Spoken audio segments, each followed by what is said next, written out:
나는 주님을 찬양하기 원하고 틈만 나면 나는 모이기를 힘쓰고 틈만 나면 난 주께 가기 원합니다. 그런 마음으로 우리 자리에 왔습니다.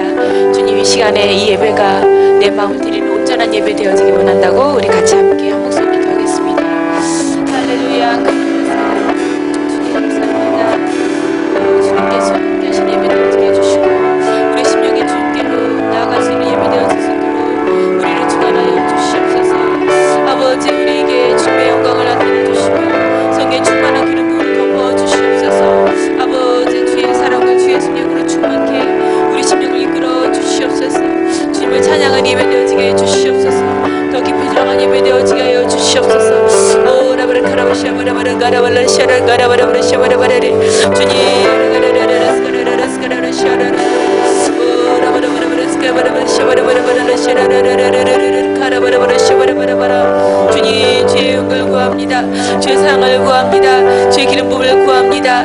오 주님 우리에게 임재하여 주시고 기름 부어 주시고 주의 성령으로 충만케 하여 주시옵소서.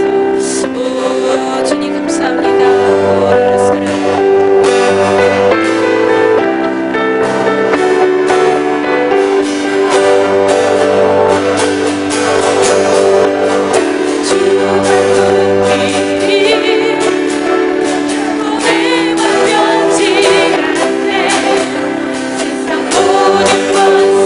모든 영광 십자가 앞에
주님 신실하신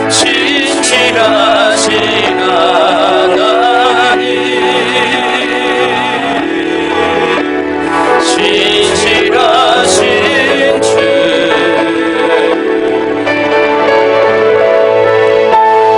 나의 주 하나님 신실하신 주님 주님 보좌 앞에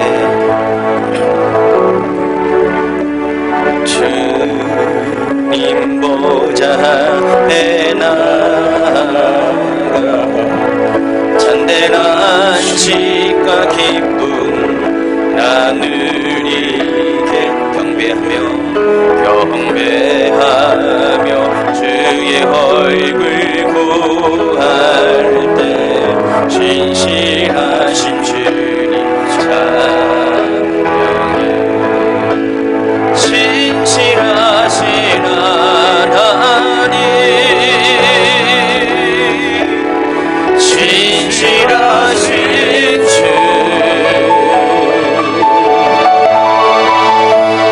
나의 주 하나님은 신실하신 주님 신실하신 하나님 신실하신 주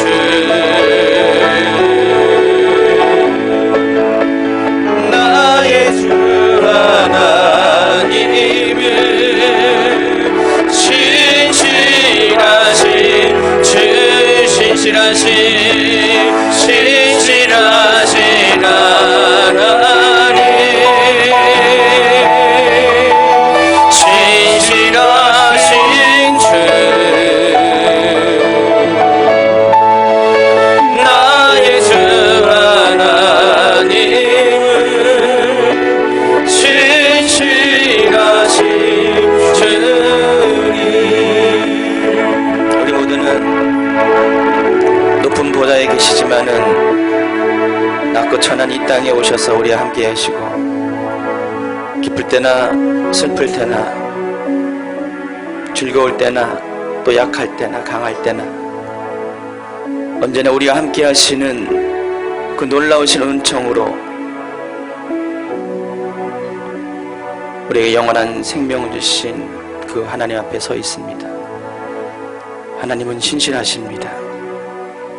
사람은 배반할지라도 하나님은 결코 우리를 배반하지 않으시고 우리를 향한 그 구원의 손을 놓지 아니하시는 성실하신 하나님 것을 고백합니다. 하나님과 같은 분 누가 있을 것이며 우리를 향하신 그 사랑과 누가 비교할 수 있습니까? 하나님 계속해서 하나님은 우리에게 신실하신 하나님으로 하나님의 임재를 나타내시옵고 우리가 그 하나님의 은혜 가운데 영원토록 거하길 원합니다. 하나님 슬픈 마음 이 시간에 갖고 왔지만은 주님 앞에 내려놓습니다. 아프고 답답하고 막연한 마음 주님 앞에 갖고 왔지만은 그것도 주님 앞에 내려놓습니다. 주님 우리 속에 있는 모든 고통을 걷어가시고 하나님의 평화로 이 시간에 우리와 함께하여 주시옵소서.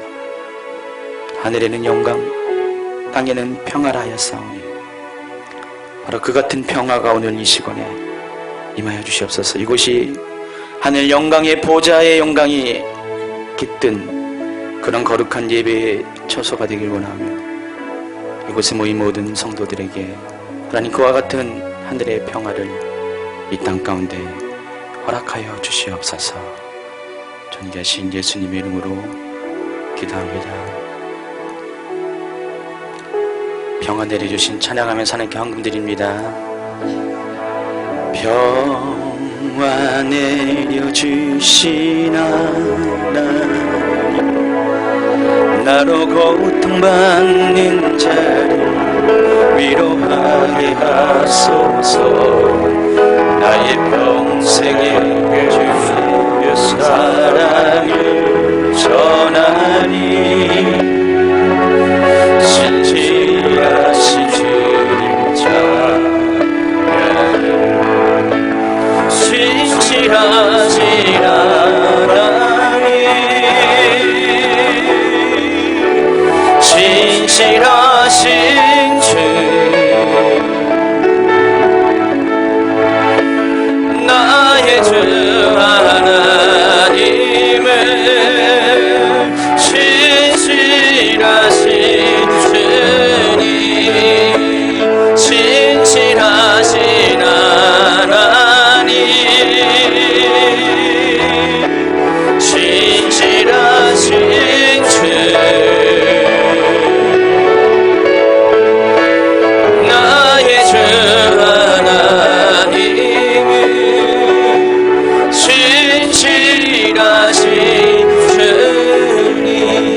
축복합니다. 성탄 축하하면서 사랑합니다. 감사합니다.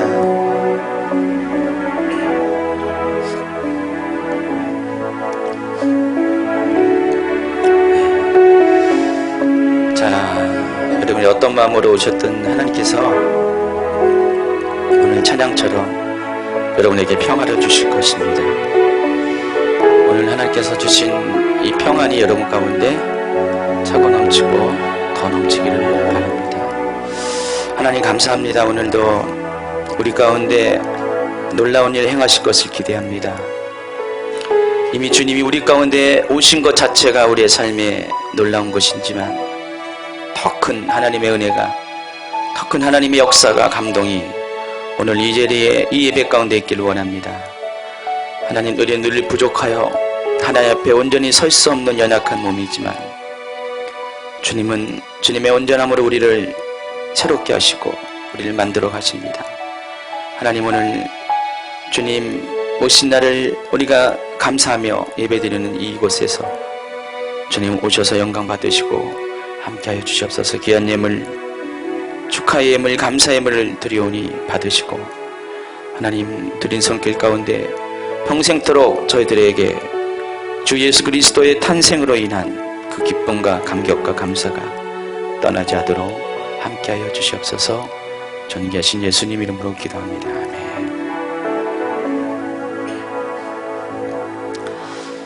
자, 오늘 함께 하신 하나님 말씀 같이 보도록 하겠습니다. 마태복음 9장 35절 36절 말씀입니다. 마태복음 9장.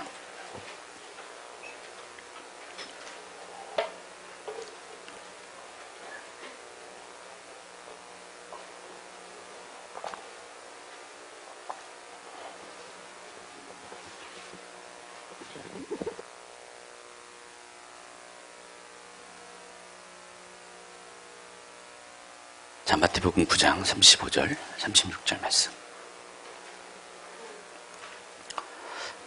찾으셨으면은 같이 읽도록 하겠습니다.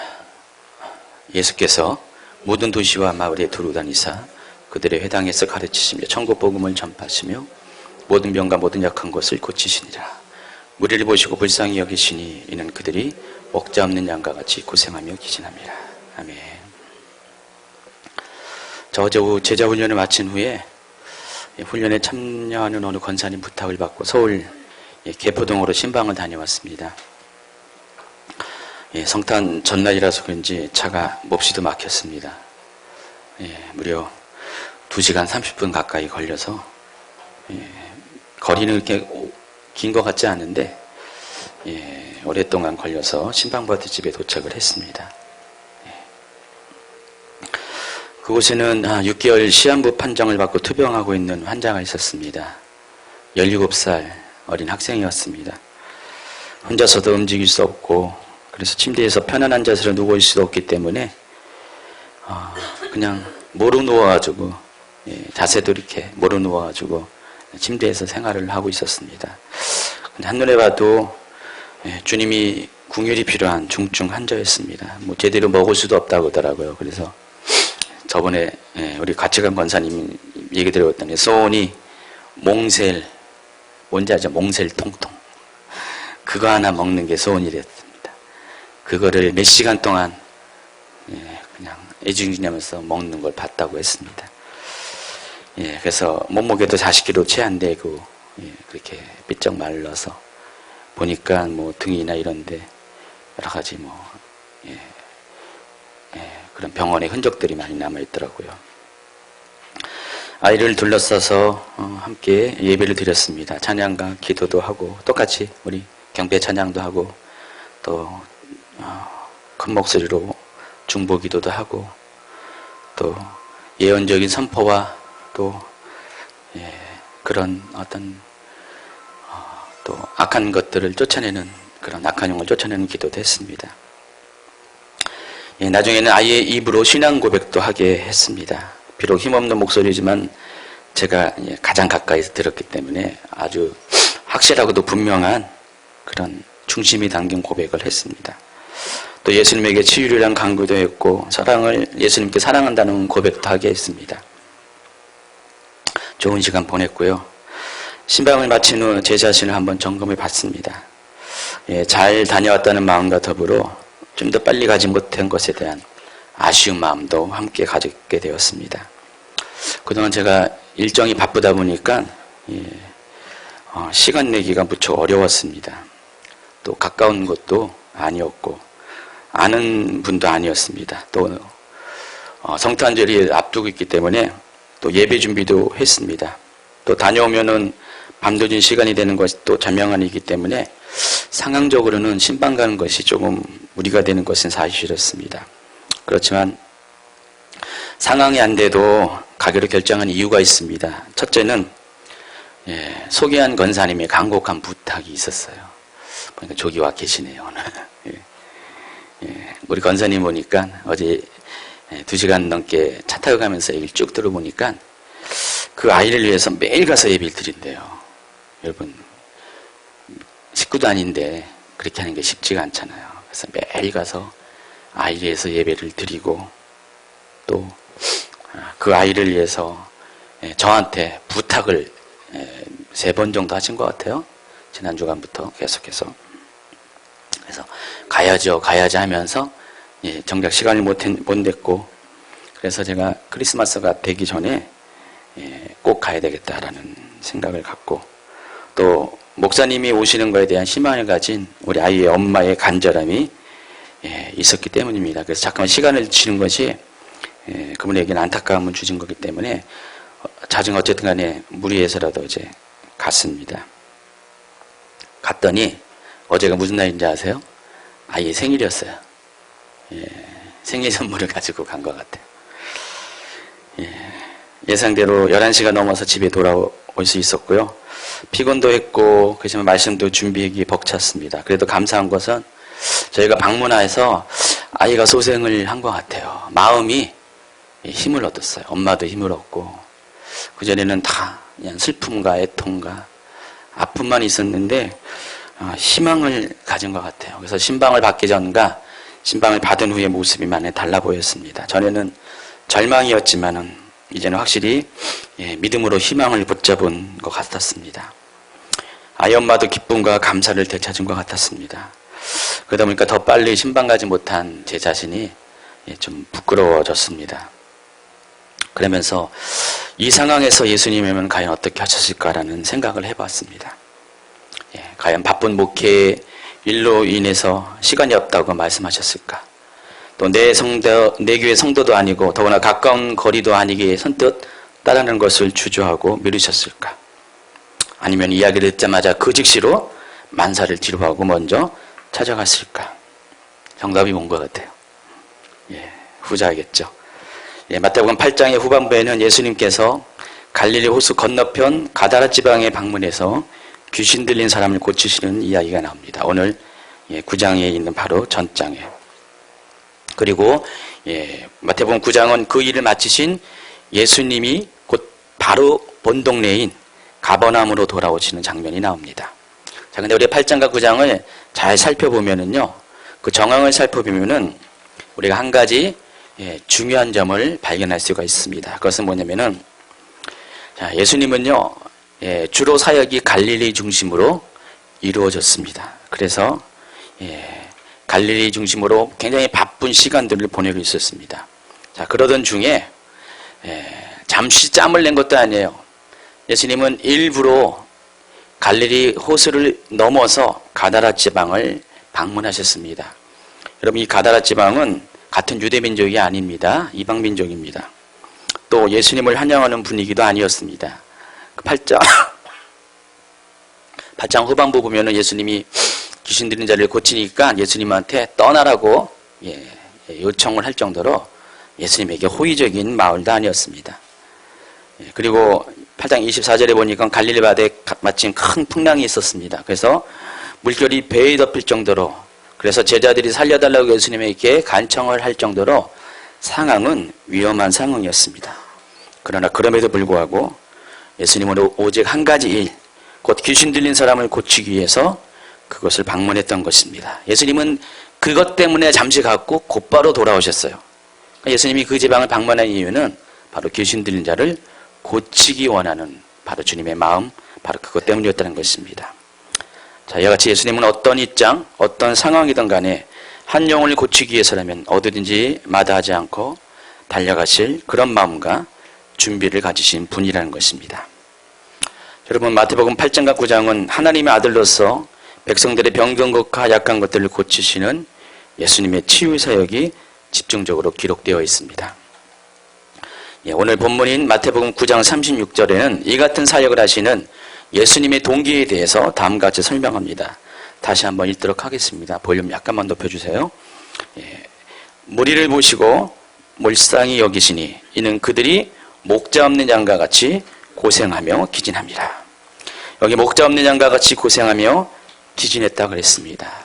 정말로 예수님 당시의 상황이 그랬습니다. 그들의 실제적인 삶의 모습은 매우 곤고했습니다. 궁핍했습니다. 어려웠습니다.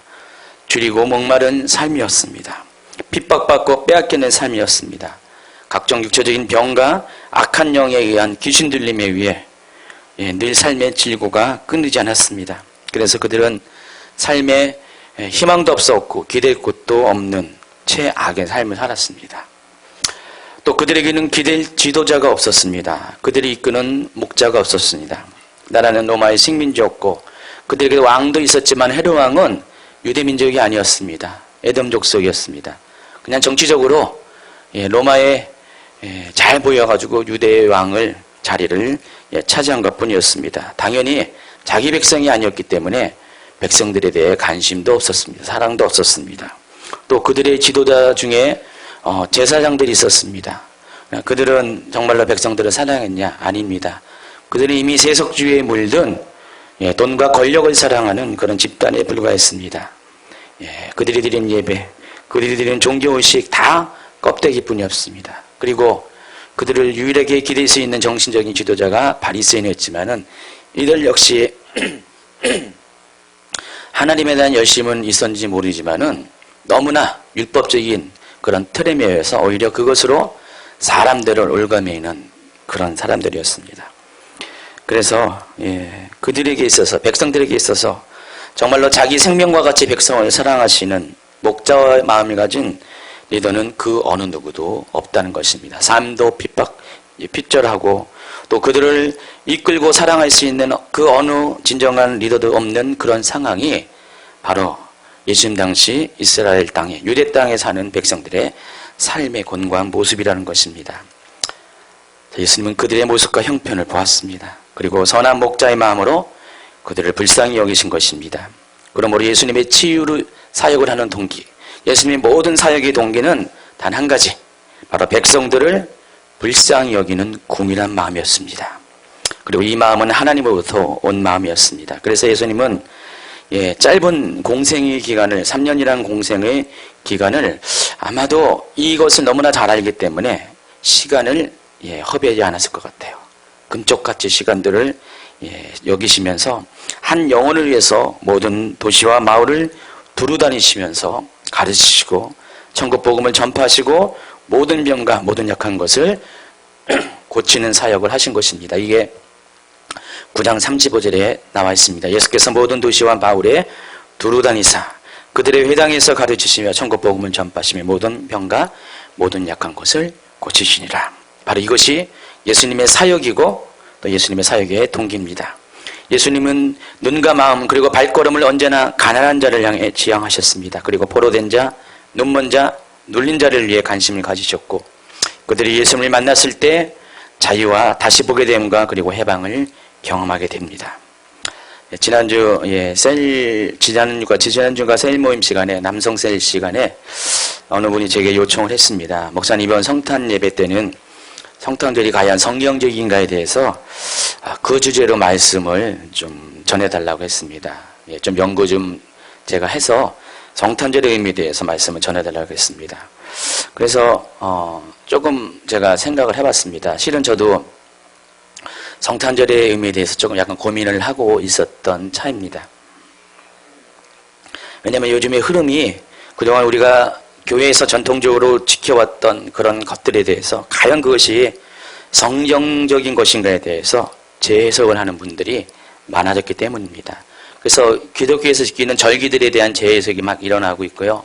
전통적인 신학적인 그런 교리적인 그런 주제들도 다시 한번 확인하는 그런 움직임들이 요즘 많이 일어나고 있습니다. 그 흐름 가운데 성탄절 역시 그 유래에 대해서 의문점이 있는 것이 사실인 것입니다. 그래서 저는 대답했습니다. 그렇게 해보겠습니다. 그러면서 크리스마스 의미에 대해서 어떤 입장을 정리할까 되는 조그만 갈등하는 마음을 가지게 되었습니다. 그럼 보시다시피 저희 교회 성탄 장식 언제 했습니까? 지난 주일날 예배 끝나고 했습니다. 청년들이 했습니다. 자, 오늘 끝나면 싹 거둘 겁니다. 그냥 오늘을 위해서만 딱 준비된 그것도 심플한 거 조금 더 있는데 안 끝내놨습니다. 저희 교회 사정이 좀 요즘 들어서 복잡하죠. 예배 드리는 공간이 부족해가지고 여기에다가 찬양팀도 서야 되기 때문에 올려놓을 자리가 없어서 그래서 성탄 장식을 빨리 할 수 없었고요. 실은 제 마음속에 이것을 해야 될까 말까 될까 아직 결정이 되지 않았기 때문에 약간 고민하는 마음 때문에 시기를 좀 늦췄습니다. 그런데 때마침 주임제교회 카페에 인터넷 카페에 어느 회원님께서 이 부분에 대한 설명을 담은 게시글을 올려놓으셨어요. 이미 제가 또 알고 있는 내용이지만 잘 정리된 글을 올려두셨습니다. 그래서 이미 읽으신 분도 계시지만은 어느 정도 성탄절의 의미에 대해서 유래에 대해서 기원에 대해서 여러분에게 좀 이렇게 다시 한번 이렇게 간략하게 정리해서 말씀드려야 되겠다는 생각을 해봤습니다. 이 말은 제 말이 아니라 게시글에 있는 내용을 발췌한 겁니다. 첫 번째, 크리스마스 단어를 사용하지 말라고 권면을 합니다. 왜냐면은 이 크리스마스는 크라이스트라는 그리스도라는 단어와 미사라는 단어, 메스가 미사잖아요. 미사라는 단어가 합쳐서 생긴 단어라고 합니다. 그래서 그리스도와 미사, 카톨릭에서 드리는 미사가 합쳐진 단어, 다시 말해서 예수님을 위한 미사를 드리는 날이다 해서 카톨릭적인 그런 제사의 성격이 있기 때문에 이것을 사용하지 말라는 그런 당부를 합니다. 부득이 불러야 한다면은 그냥 성탄절이라고 부르는 것이 좋다고 이야기합니다. 그분의 이제 글을 쓰신 분의 이야기입니다. 두 번째는 성경은 예수님이 태어나신 날에 대해서 전혀 언급하지 않기 때문이라고 말씀하더군요. 자, 이것을 통해 알 수 있는 것은 하나님께서는 예수님의 탄생일에 대해서 우리가 알기를 원치 않으신다는 것입니다. 만약 그럴 리더가 있다면 성경 어느 곳에 그것에 대한 힌트라도 남겨놓았을 것이랍니다. 그래서 오히려 우리가 주목해야 할 것은 예수님이 어떤 정해진 날에 태어난 것이 아니라 예수님이 왜 이 땅에 오셨는가, 그 목적에 대해서 관심을 가지라는 것입니다. 자, 예수님께서 이 땅에 오신 목적이 뭡니까? 인류의 죄를 대속하시기 위해서 오셨습니다. 예수님의 탄생은 이 대속을 위한 과정입니다. 더 중요한 구심점은 예수님의 죽으심과, 그러니까 예수님의 탄생보다 더 중요한 것은 예수님의 죽으심과 부활, 그리고 재림이라는 것입니다. 저도 이 말에 동의합니다. 자, 예수님의 탄생도 중요하지만 더 중요한 것이 예수님의 죽으심과 부활, 그리고 다시 오심에 대한 그 내용이 더 중요하다는 것입니다. 그래서 우리가 예수님의 탄생을 기억하는 것도 바로 이 전체적인 예수님의 사역, 구속의 과정을 되새기 위한 그런 필요에 의해서 예수님의 탄생을 기억해야 된다는 것입니다. 그렇기 때문에 성경이 제시하는 사실을 우리가 굳이 알아야 할 필요가 없다는 것입니다. 그러니까 성경은 몇 년 몇 월 며칠 몇 시에 예수님이 탄생했다고 이야기를 하지도 않고 그에 대한 힌트도 전혀 주지 않기 때문에 우리가 거기에 굳이 집착할 이유가 없다는 것입니다. 또 세 번째입니다. 크리스마스 기원에 대해서 얘기합니다. 중요한 얘기죠. 그러나 꼭 예수님의 탄생 시기에 대해서 알아야겠다고 한다면 알 수가 있다고 말을 꺼내면서, 그러나 실망스럽게도 그 시기는 지금 우리가 지키고 있는 12월 25일이 아니라는 것입니다. 그리스도의 탄생이 12월 25일이라는 것은 바로 고대 바벨론 종교에서 유래되었고, 로마 카톨릭 교회가 이 이교적인 풍습을 받아들여서 기독교와 접목시켰고 오늘날 이 개신교에도 이러한 것들이 흘러내려왔다는 것입니다. 대형 백과사전에서 그 크리스마스의 기원에 대해서 이렇게 설명을 하고 있습니다. 크리스마스를 12월 25일에 기념하는 이유는 불확실하지만 초기 기독교들이 정복당하지 않는 태양의 탄생일이라는 로마의 이교 축제와 같은 날에 기념하기를 원했기 때문이었을 가능성이 가장 높다.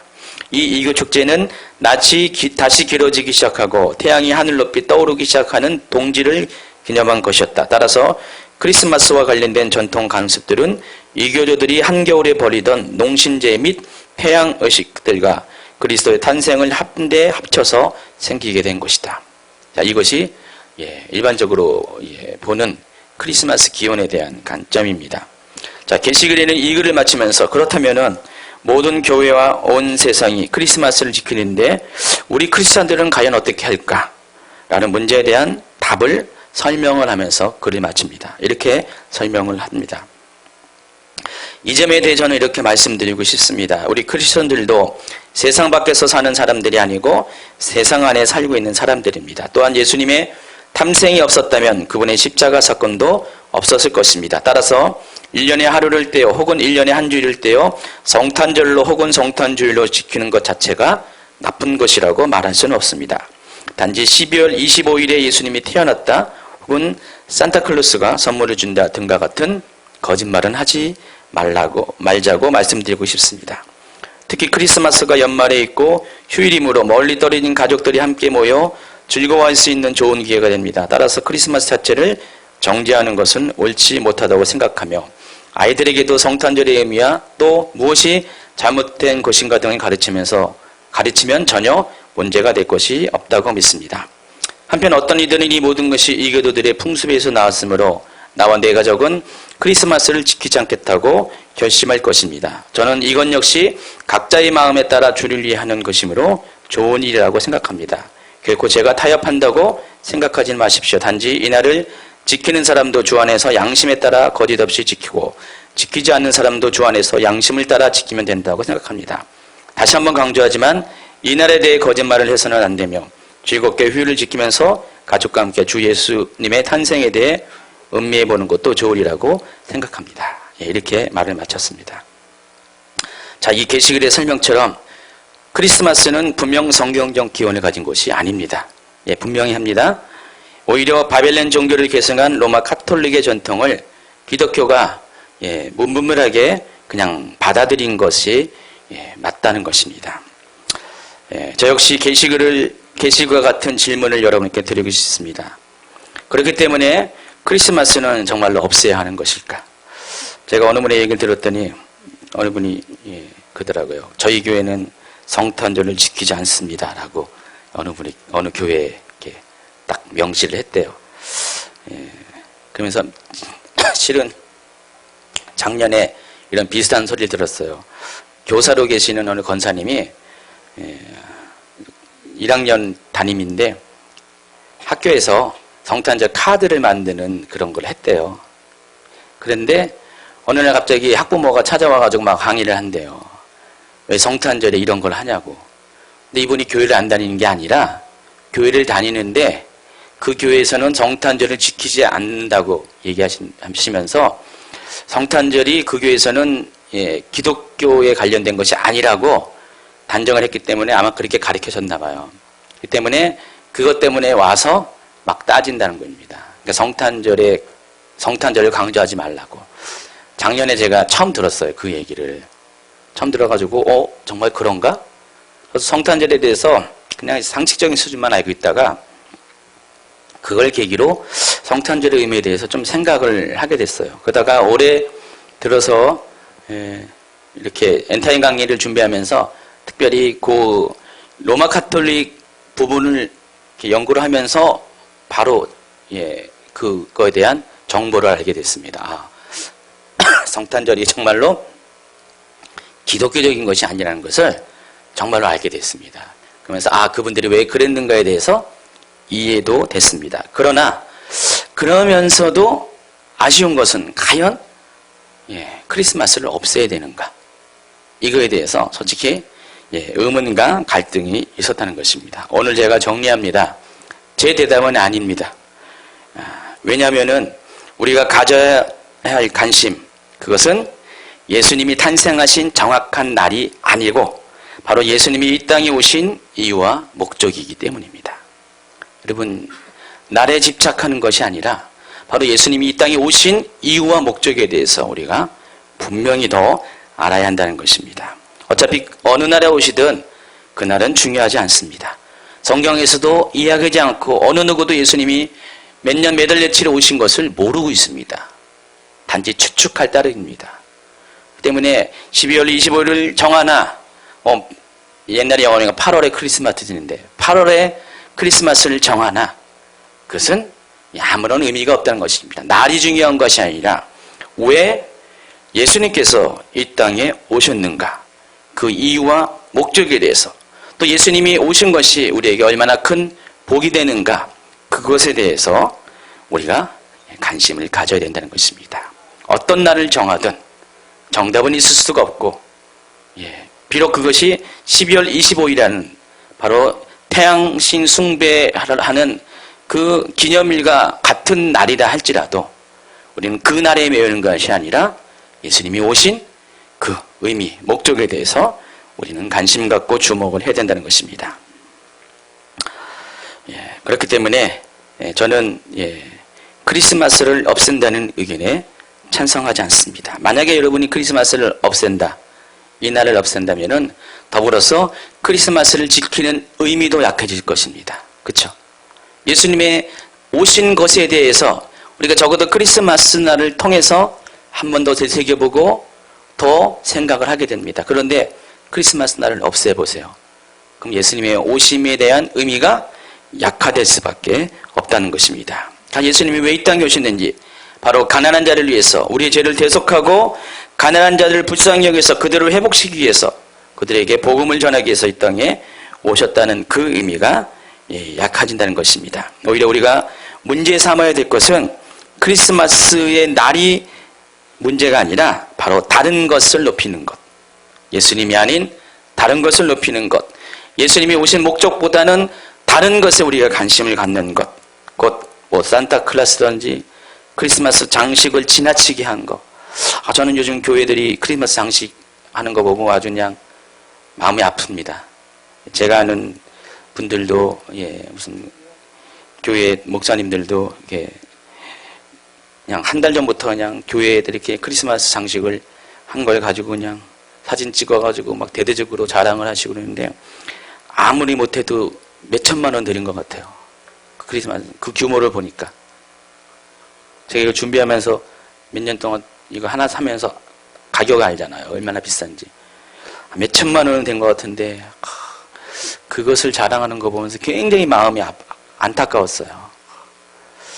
어떻게 저기에다 돈을 쓰면은 정말로 더 의미 있는 일을 할 수 있는데, 크리스마스 장식을 하지 말라는 게 아니라 그냥 저철한 크리스마스 장식을 하면 좋은데 너무 지나치게 많은 장식을 하는 걸 통해서 매우 안타깝습니다. 그 교회 사정을 뻔히 아는데, 그 형편을 뻔히 아는데 거기에 이렇게 치중한다는 것. 또 크리스마스에 즐기는 문화 아시죠? 크리스마스가 되면은 여러 가지 면에서 범죄율과 또 음란한 어떤 문화들이 더 많이 집중적으로 발생한다는 것. 더 이상 예수님이 주인공이 아니고 다른 것들이 그 자리를 차지하고 있다는 것에 대해서 우리는 지적을 해야 된다는 것입니다. 크리스마스 날에 대해서 지적하는 그 열정을 가지고 그렇지 않은 것에 대한 크리스마스의 의미를 퇴색시키는 그런 것에 대해서 우리가 지적을 해야 된다는 것입니다. 다시 본문 말씀으로 들어갑니다. 한번 다시 읽겠습니다. 예수께서 모든 도시와 마을에 두루 다니사 그들의 회당에서 가르치시며 천국 복음을 전파하시며 모든 병과 모든 약한 것을 고치시니라. 우리를 보시고 불쌍히 여기시니 이는 그들이 목자 없는 양과 같이 고생하며 디진함이라. 여러분, 예수님께서 이 땅에 오신 이유는 분명합니다. 복음을 전파하기 위한 것입니다. 그리고 이 복음은 각각의 개인적인 어려운 상황에 처한 사람들에게 희망을 갖게 하는 기쁜 소식을 말하는 것입니다. 누가복음 4장 18절 19절에는요. 예수님께서 이 땅에 오신 목적에 대해서 분명히 말씀합니다. 가난한 자에게 복음을 전하게 하시려고. 그래서 예수님에게 하나님은 기름을 부으셨습니다. 성령의 능력을 주셔서요, 예수님을 포로된 자에게 보냈습니다. 자, 포로된 자에게 기쁜 소식, 복음이 뭡니까? 바로 포로됨에서 자유케 되는 것입니다. 눈먼 자에게 복음은 다시 보게 되는 것입니다. 눌린 자에게 기쁜 소식은 역시 마음의 찜으로부터, 눌림으로부터 해방되는 것입니다. 예수님은 우리의 영과 혼과 육의 모든 그런 막혀있는 것들, 가난한 것을 부욕해 하시기 위해서 이 땅에 오셨습니다. 그리고 우리를 위해서 십자가를 지셨습니다. 오직 백성들을 불쌍히 여기는 궁일한 마음, 이것이 예수님을 하여금 예수님의 일을 하게 한, 또 하나님이 예수님을 이 땅에 보낸 유일한 동기라는 것입니다. 요즘 주님께서 저에게 자주 주임제교회 성도가 아닌 다른 분들을 위해서 신방을 가게 합니다. 요즘 계속 매주마다 그렇게 신방을 가는 것 같아요. 특히 환자들을 계속 보내셨어요. 임종을 앞둔 사람이라든지 시한부 선고를 받은 분들을 거의 매주마다 요즘 가게 하셨습니다. 어떨 때는 시간이 없으면은, 제가 시간이 없잖아요. 시간을 만드셔요, 하나님이. 딴 걸 그냥 자동적으로 취소하게 해가지고 시간을 비게 하셔가지고 가게 합니다. 그리고 상황이 안 되면은 상황을 하나님이 만드세요. 제가 만든 게 아니라 하나님이 만들어서가지고 그들을 찾아가게 합니다. 도대체 왜 그리하실까 생각을 해봤습니다. 이유는 간단합니다. 주님이 그것을 원하시기 때문입니다.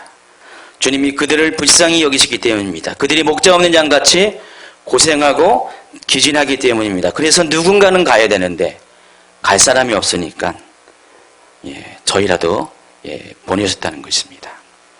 지난주에도 일산에 있는 어느 교회 집사님이 이제 4개월 시한부 판정을 받고, 그 아내가 화요일날 우리 성경공부하는데 무턱대고 찾아오셨어요.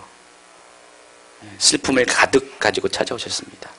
저도 잠깐 만났는데, 목사님 요즘 천국과 지옥을 왔다 갔다 하고 있습니다 하면서 우리 홍 전사님이 그분을 만나가지고 몇 시간 동안 계속 얘기를 듣고, 또 최은야 목사님까지 콜해가지고 이야기를 하게 하고 기도도 하게 하고 막 그러셨습니다. 그래가지고 수요일날 하나님이 비워준 시간을 가지고 거기 갔습니다.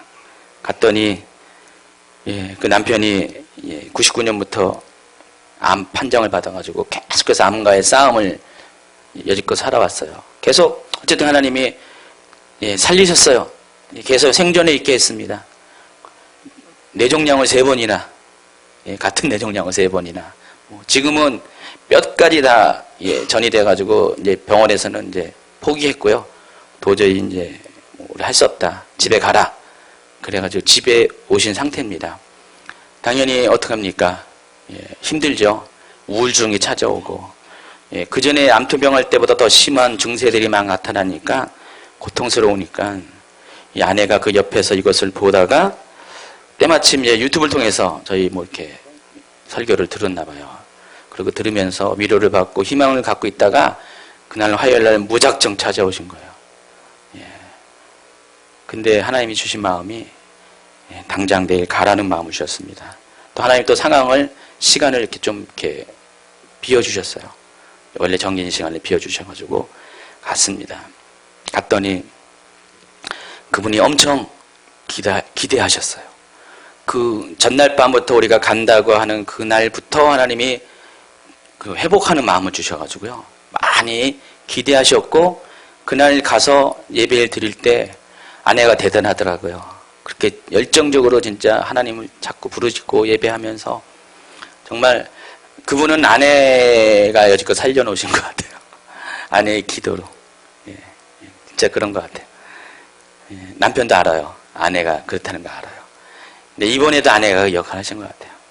그래가지고 하나님이 많이 은혜 주셨습니다. 펑펑 우시면서 회개할 것도 하게 하시고 하나님의 은혜를 구하고, 그날 또 말씀을 선포하면서 하나님께서 마른 뼈와 같은 자들도 하나님의 생기로 다시 소생한다는 메시지를 주시면서, 저도 그 메시지를 전했는데 최현영 목사님 설교, 제가 전하기 전에 예언적인 선포도 똑같은 그 말씀을 주신 거예요.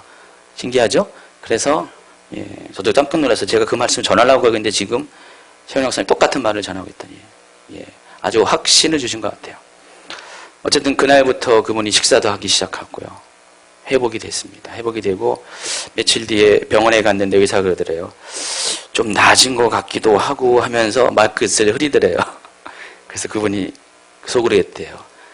낫다고 나는 본인 알고 있다고. 그래서 어쨌든 계속해서 그때 이후로 그분이 영적인 것도 사모해가지고 방언도 그냥 기도하면서 집에서 방언도 터지고 그래가지고 그냥 아주 이 우울한 것이 확 살아났어요. 회복이 되고 있습니다 지금.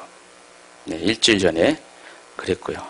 어제도 그랬어요. 갔더니 상황은 그러더라고요. 상황은 그랬는데 상황은 그랬지만은 아이가 진정으로 고백하는 거 제가 들으면서 또 제가 이제 딱 그 집에 도착하면서 예배를 드리기 앞서서 잠깐 기도하는데 하나님이 이 아이 살릴 것이라고 그런 마음을 주셨어요.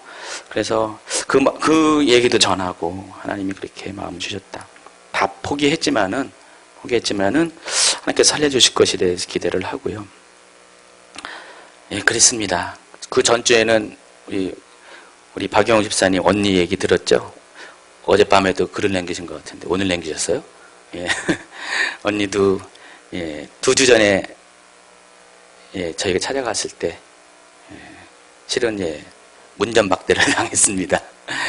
식구들이 예수를 안 믿었기 때문에 목사님이 와서 그런 걸 되게 거부했어요. 굉장히 좀 그러셨는데 저희는 자주간 못 들어갔지만은 그날 그분이 돌아가실 수 있는 상황이었는데 그래서 복음을 전하게 하기 위해서 저희를 모시고 갔는데 저희는 못 전했어요. 그런데 하나님이 그날 돌아가시지 않게끔 살려주셨어요.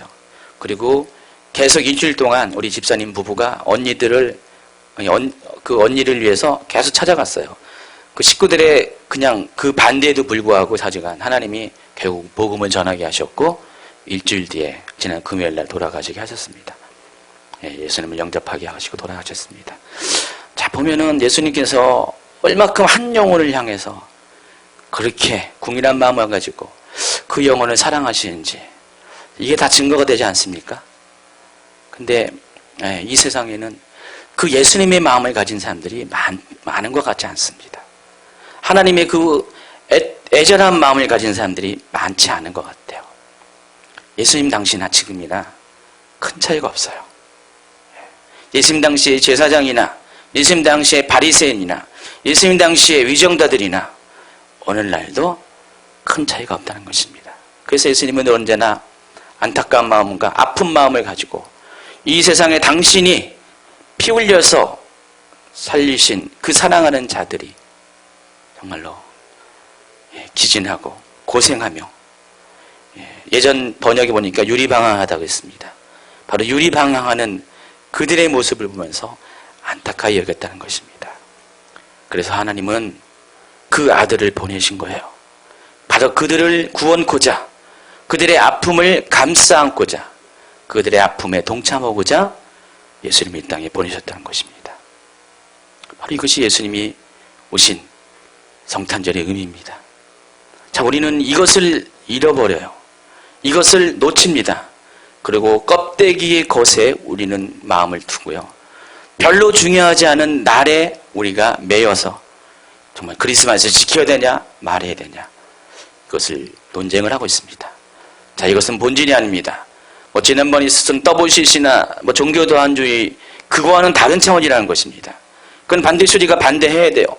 동성애 문제 당연히 반대해야 됩니다. 그러나 이 문제는 본질의 문제가 아닙니다. 본질은 날이 아니라 그 의미라는 것입니다. 여러분 정말 하나님의 마음을 정말 그렇게 알고 있다면 여러분은 이날에 무엇을 해야 될 것을 여러분은 정할 수가 있습니다.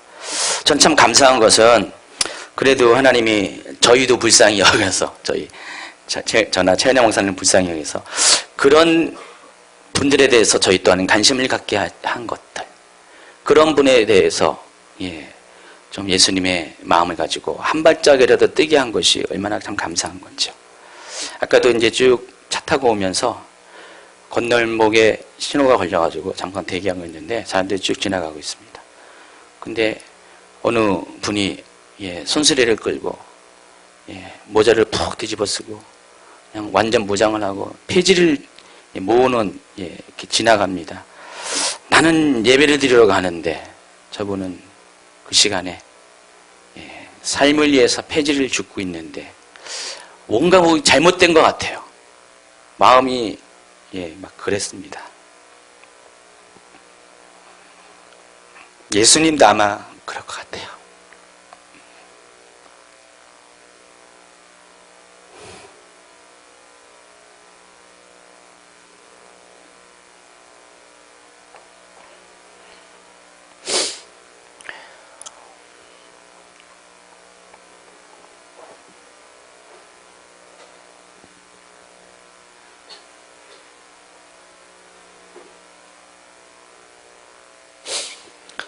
자, 예수님이 만약에 오늘 예배를 드리기 위해서 예수님도 이곳에 오시다가 그 장면을 볼 때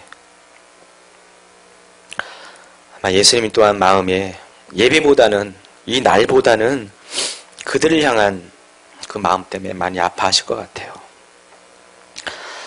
자, 우리가 본질에 주목합시다. 정말 중요한 것은 이 날을 주신 하나님의 마음이에요.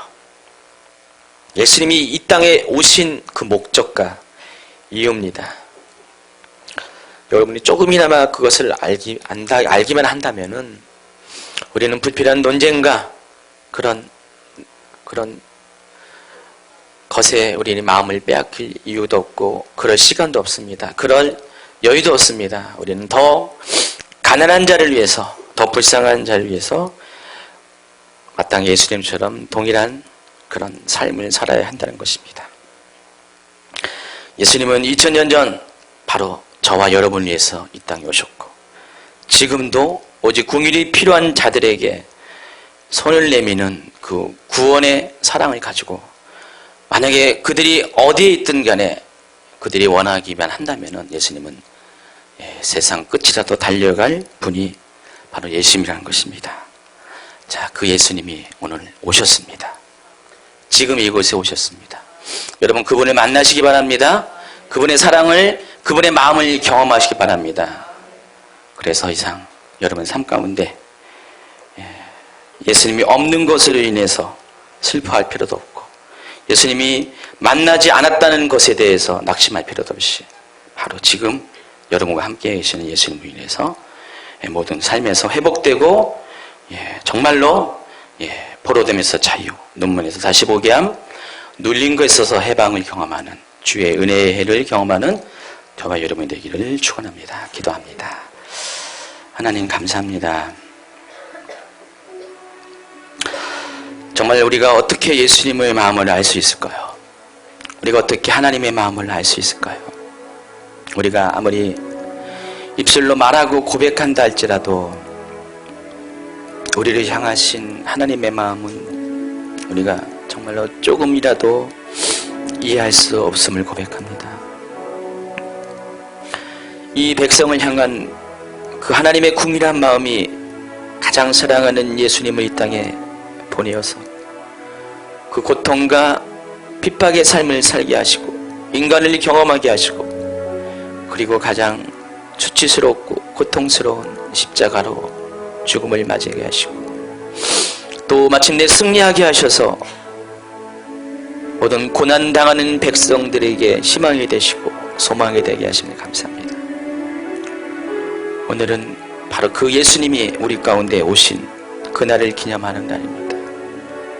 우리가 더 이상 이 날이 어떤 날인가에 대한 논쟁에 붙잡혀서 주님의 오신 그 목적을 잃어버리는 자가 되지 말게 하옵시고 이제 하나님 주님의 오신 것을 정말로 우리의 중심으로 다시 한번 받아들일 수 있는 그런 뜻깊은 성탄절이 되길 원합니다. 이날은 세상의 기준으로 즐기는 날이 아닙니다. 이날은 우리가 이것 때문에 장식을 하며 자랑하는 날이 아닙니다. 바로 이날은 십자가를 지시기 위해서 우리를 위해서 이 땅에 오신 바로 고난의 시작의 날인 것을 우리가 기억하시기 바랍니다. 하나님, 오늘 하나님 사랑하는 성도들 속에 주님의 마음을 부어주시옵소서. 주님의 궁일한 마음을 부어주시옵소서. 주님의 안타까워하는 마음을 부어주시옵소서. 그 고통스러운 마음을 부어주시옵소서. 그래서 우리가 할 수만 있다면 우리의 마음을 함께 나누게 하옵소서. 할 수만 있다면 우리의 손과 발을 내밀게 하여 주시옵소서. 할 수만 있다면 우리의 중요한 것을 내어두고서라도 더 중요한 주님의 긍휼한 마음을 보일 수 있는 그런 것에 우리 마음과 시간을 투자하게 하여 주시옵소서. 우리가 주님을 안다고 말씀하고 있습니다. 우리가 주님 앞에 친밀한 관계를 가지고 있다고 말하고 있습니다. 그러나 정말 내 삶에 그런 것이 행위로 드러나지 않는다면 우리는 입술의 그런 허황된 고백에 불과합니다. 하나님, 우리의 삶을 들여서 정말 가난한 자를 사랑하고 그들을 내 몸과 같이 사랑할 수 있는 그런 거룩한 주님 닮은 백성 되게 하여 주시옵소서. 오늘도 하나님, 귀한 예배에 함께한 사랑하는 자들을 축복하며 저들의 삶 가운데 영원토록 함께 하시는 예수 탄생의 그 복이, 그 의미가 저들의 삶에 영원토록 함께하여 주시옵소서. 존귀하신 예수님의 이름으로 기도합니다. 아멘. 자, 축복합니다. 먼저 오늘 이렇게 함께 참석하신 분 여러분 환영하고요. 그동안 이렇게 못 오신 분 중에 오신 우리 세민이, 현우, 한영 제일 앞에 앉아 있는데 반갑고요. 우리 방문해 주신 분도 다시 한번 감사드리고요. 축복합니다. 자, 가시기 전에요. 선물이 있습니다. 지방에 계신 어느 분께서 한두 달 전에 선물을 보내왔어요. 그 선물이 뭐냐면은 저희 교회는요 재밌어요. 엊그저께도 어느 분이 떡해 먹으라고 헌금을 보내왔어요. 모르는 분입니다. 그런 분들이 많아요. 그래서 교회 성도들 선물 주라고 뭘 보내왔는지 화장품이었나요? 핸드크림입니다. 남자도 써도 되나요? 족이 있으니까 이 인원 충분히 될 것 같아요. 가져가시고요. 달력도 지난주에 못 가져가신 분도 가져가. 달력도 저희가 안 했습니다. 선물로 받았습니다. 더 큰 선물이 있습니다. 우리 건달스 장로님, 최욱 집사님 부부가 한국에 오시기로 결정됐습니다. 어제. 그저께 007 작전을 했습니다. 우리 이강서 집사님 부부하고 저희 부부하고 장로님 급하게 들어오신다고 그래가지고 면접 보러 그래가지고 인천공항으로 마중을 나갔는데 딱 2분 만났어요. 시간이 안 돼가지고 곧바로 또 김포공항으로 이동해가지고 또 국내선 비행기 타고 부산을 내려가셔야 돼서 그래서 우린 또 쫓아갔습니다. 거기서 딱 10분 만났습니다.